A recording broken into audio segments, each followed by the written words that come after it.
I don't think you get it. You tell me why. Improving, sir. And improving how? You're smoking last night. You will never do it. I would never do it again. Like, it's either going to end up in prison or in a casket. This is so hard. I told him I was only messing up at work because of this. Don't shake your head because you have no idea. You think you know too much. But I'm going to show you about what you do know. You have nobody to blame for this but you. All right, guys, this smug kid walked into court thinking he'd get a slap on the wrist.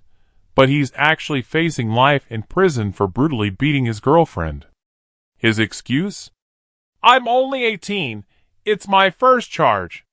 You can literally see his confidence vanish as the hearing goes on. Judge Simpson was an absolute masterclass in this one. Let me know in the comments what you think he deserves. Let's get into it. Not at all, Ray. In fact, I'm just going to guess. I don't know your mom, but I'm just going to guess she's probably told you not to do it. Mm-hmm. Yeah. So you don't listen to her, and you're not listening to me or the court. You just want to play by your own rules, don't you? No, sir. No, I don't. Because otherwise you wouldn't have done it last night. And then, how old are you? 18 now. When was your birthday? December 21st, 2006. It's my birthday. So we turned 18 this, as I told the court, it was charged originally in a juvenile matter, and then it was dismissed and they recharged as adult.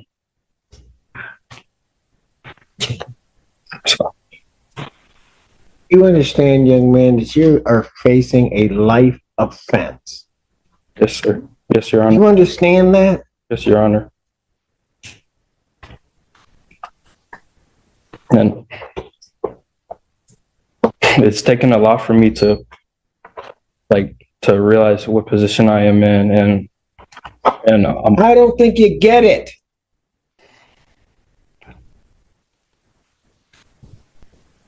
You found yourself in a position where maximum penalty is life or any term of years.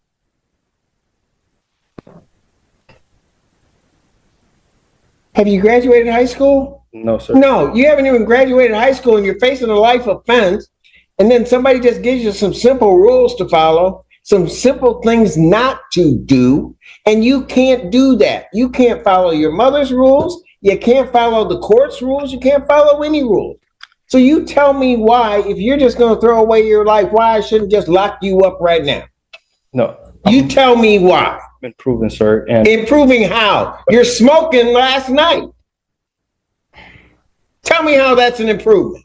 I do it. I'm gonna tell you why. I usually need to study or focus study, and it helps me focus while studying. I listen to music, and honestly, no harm for it. And you will never do it. I would never do it again.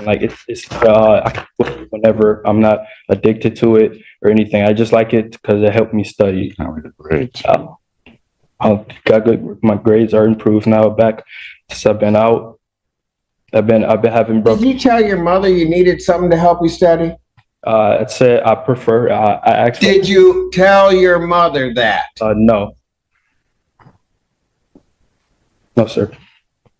Because you're just so grown, you took it on your own. Sorry. I was trying to do things on my own, and clearly I messed up. And this just shows that I need my mother to supervise me and to. You're not listening to her. I don't, and I'll be honest with you, I went through the bond form, Mr. McGoes. I don't understand how he has a PR bond. I don't. So the family would not be able to make a high cash bond or a significant money bond. He came to the court with no prior history of any misconduct. He is high school senior, on track to graduate. I explained to the magistrate how the family has all come together to take care of this, help assist this young man through this time. He's on a tether, on house arrest. All he is able to do is go to school and church. And I believe those are the two places that he's gone to. Yeah, those are two places that I've only been. He is not a risk of committing any offenses. He's not a risk of Yes, he is. any. Because he did it already. It's possible, and not to excuse anything here, Judge, but it's possible that I didn't explain the conditions sufficiently to this young man. How's that feel with your sword in your chest? I don't think I understand the court. I don't mind attorneys falling on the sword for their client, Thank but you. this young man is not listening. This lawyer's trying hard to paint the kid as some innocent first-timer, but let's be real, nobody's buying it. He beat his girlfriend so badly she needed medical care, and then still thought it was smart to smoke weed the day before court. That alone shows he's not ready for freedom. He walked in smirking, thinking the judge might pity him, but that smile faded fast once reality hit. So tell me, does this kid deserve life or something lighter? He is not. He is just going to decide to do things his way. And I think his problem is he's running to the wrong judge to try to do stuff his own way.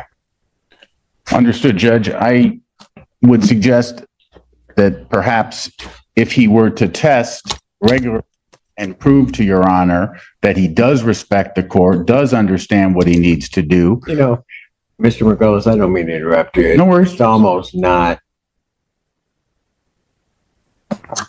so much about respecting the court, although I do require that. But you know, I'm sitting up there watching on the Zoom screen, and I see his mom just standing beside her child. And it's the fact that you don't respect her that is really irritating me. And because of that, you're not even doing the things to respect yourself. You're an 18-year-old kid up here facing life for what? And again, I don't know your mom, but you got these charges come up, you got your mom scared to death. If Your Honor would like to speak with her, she'd be more than happy to talk to the court. Right?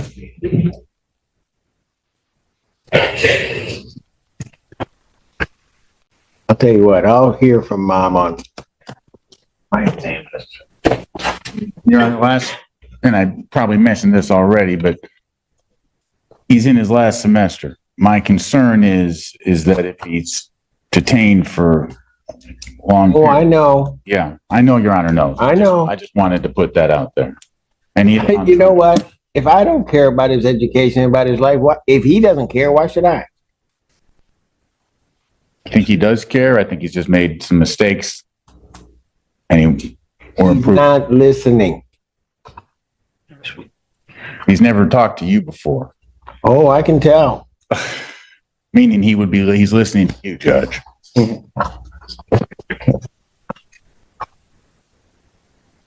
Mom, is there anything you want to say? I know this is not. Excuse me one moment. Oh, yes. Please. Let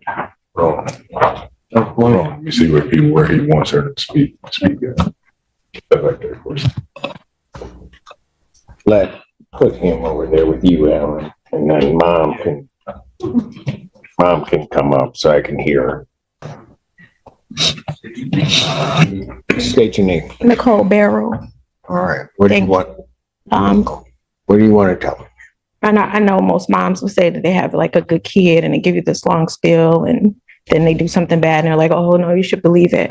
But when I tell you, like, I'm in shock, utter shock. He was really a good kid and still is. I did not know. I knew he had a vape, but it wasn't marijuana. And I did tell him it was bad for his lungs. Prior to that, he was my only child that I knew for sure was going somewhere. He's never smoked, never been in any trouble. Him and his brother had started a business where they were selling hoodies in school. He would even be the one, helping me around the house. He's got a brother 16 months apart from him. I moved up to Ann Arbor 8 years ago so that he could go to a baccalaureate school because my two oldest children went to Cass Tech.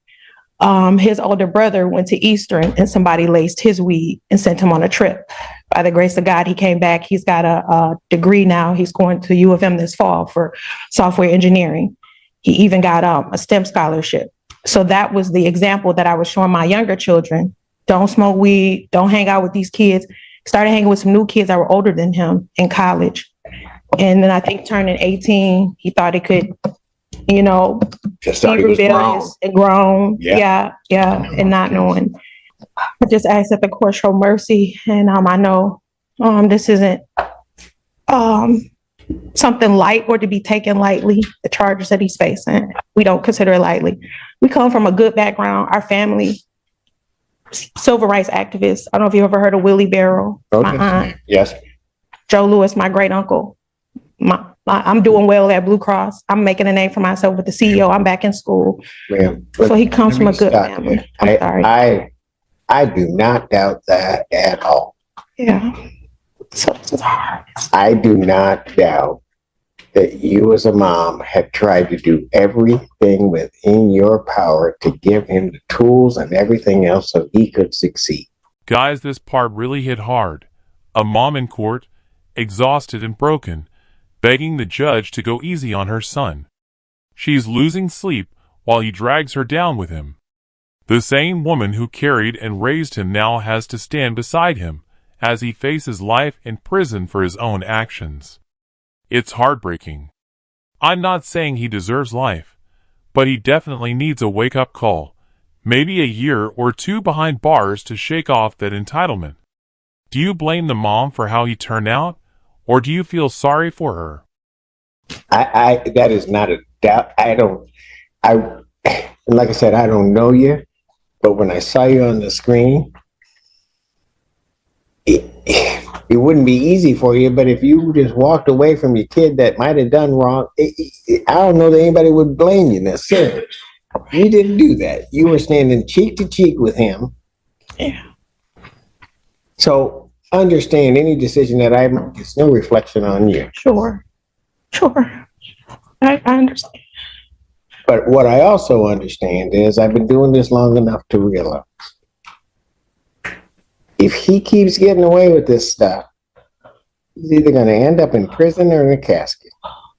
Don't shake your head because you have no idea.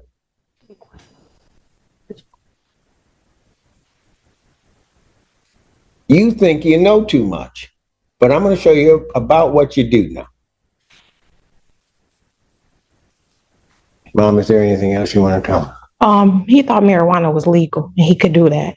And then they didn't tell us the probation. I know it's wrong, but they didn't give us restrictions or say anything to him. And I think he didn't know it because that's what he said coming in. If that, I know it's not helpful. I got you. I thank you His bond conditions are what his bond conditions are. I understand they may not have told him, but you told him. Yeah, He knew. I did tell him. And I just asked if you do makeup on, can you make it affordable for me? It's just me. And then I've been missing work already. I've missed almost a month. They're on me. I got to go meet with my HR on Monday about my job. This is so hard. And I told him I was only messing up at work because of this. I thought I could handle it. Okay. I'm sorry. No, do not apologize. I'm so sorry.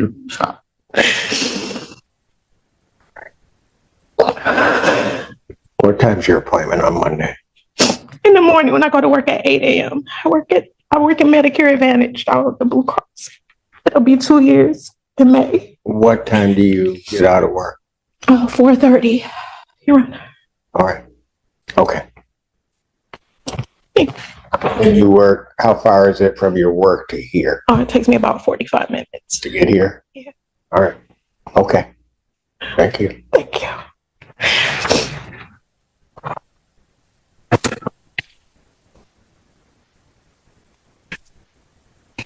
Your Honor, the people's original request was for $25,000. That was before people were aware of the new violation with the marijuana. This time, people will be requesting refunded for the violation. I know the court indicated I've gone through the bond request form. I know my colleague did a fantastic job outlining all the facts. I did just want to again emphasize the severe injuries and assault that occurred on one of the victims here with the broken nose, chipped tooth. She was bitten her hand as she was trying to fight the defendant for control of the car keys. I think remand is appropriate at this time.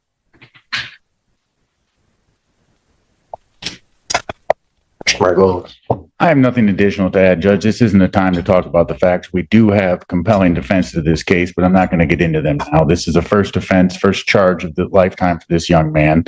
The family does not have money to pay a high bond. I would, if Your Honor was going to change the bond, I would suggest something in the range of 10 to 25,000, 10% if possible. But if I make it higher than that, then family doesn't have it, and then he doesn't graduate. Correct. And everything's a mess. Correct. Man, this whole thing feels like one big guilt trip aimed at the judge. The attorney's putting on an Oscar-worthy act, and the mom's in tears, but none of that changes what happened to the victim. That girl wasn't just hurt. She was destroyed, physically and emotionally. And now this kid wants mercy after smoking weed the day before court? Come on. He still doesn't get it. I don't care how many people cry for him. He needs to face the consequences. What do you think? Did that performance fool anyone? Hey, man, anything you want to say? I just want to say that I do learn from my mistakes. I'm getting closer to God. I know I do look at my mistakes, and I know it impacts my family, and I know it impacts my mother, and it really breaks my heart. I've been improving. I've been improving in school, my business. I'm helping opening up a business today, actually, for pregnant women, for a pregnancy pillow. I'm trying to do the right thing, and I won't smoke again. That's no problem for me to not smoke again. I won't, other than that, I've been following my probation rules. I've been texting my probation officer. I have not committed any other violations. I've been going to school on time, and I really apologize to the court. I'm sorry. I apologize to you. And that's it.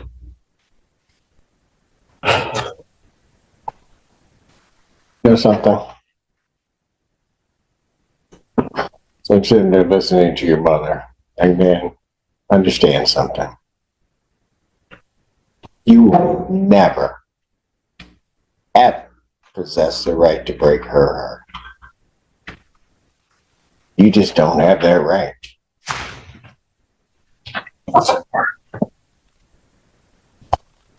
Normally, an easy thing for me to do is to accede to the people's request. If I accede to the people's request, you're not out. You don't graduate. Everything becomes a whole mess. But it also seems that if I let you out, you can't seem to follow the rules or do anything. So what I'm going to do is I'm going to think about it. And I'm going to decide what I want to do. But you're not leaving here today, Mr. Allen. What I'm going to do is I'm going to revoke your bond. You sit there and you think about it. I'm going to set a bond hearing 4 o'clock on Monday, 4 p.m. I'm setting 4 p.m. so you can get into the building. Ma'am, you get to work. You get here. We'll be here. We'll wait for you. Okay? We'll finally have somebody that's waiting on you as opposed to you waiting on everybody else and everything falling through. But what you're going to do, young man, since you can't seem to understand what kind of life you're kind of headed to, you ever been in jail? Yeah. For how long? They put me in here for 4 days. On this case, Judge. Well, you're going to be back in. And then when come Monday, you might just stay in. You have nobody to blame for this but you. So at this time, defendant is remanded.